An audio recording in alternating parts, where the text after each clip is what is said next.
د اهل سنت والجماعت عقیدې په اړه د عالی قدر امیر المؤمنین حفظه الله تعالی لیکل شوی مهم اثر خپور شو. دا چې سمه عقیده یو قوي اساس او د اسلام د دین مهم رکن دی.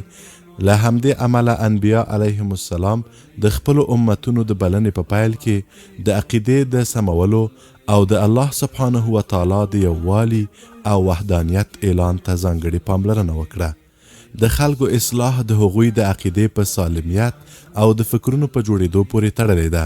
د اسلام د حکم په اساس هر عمل چې پر صحیح عقیده ولاړ نه وي هغه بې ارزښته او بې ګټې ګڼل کیږي. کامل ایمان چې بنده د الله جل جلاله له عذاب څخه خلاصولی شي دوه برخې لري. لومړی یې د صحیح عقیدې جوړول دي او دویمه برخه یې د شریعت مطابق عمل کول دي. تر هغو چې د عقیدې برخه نوی بشپړه شوې د عمل برخه اعتبار نه لري.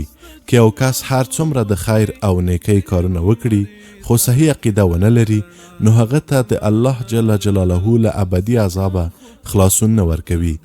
د همدې مهم هدف د ترلاسه کولو لپاره د عالی قدر امیر المؤمنین حفظه الله تعالی له لوري د اهل سنت والجماعت عقیده په نوم یو مهم اثر تعلیف او په چاپي بڼه خپور شو چې د اهل سنت والجماعت د عقایدو له معتمدو مراجعو څخه پکې استفاده شوې ده او په واضحه او آسانه توګه د عقیدې اړوند موضوعات پکې راجمع شوي دي.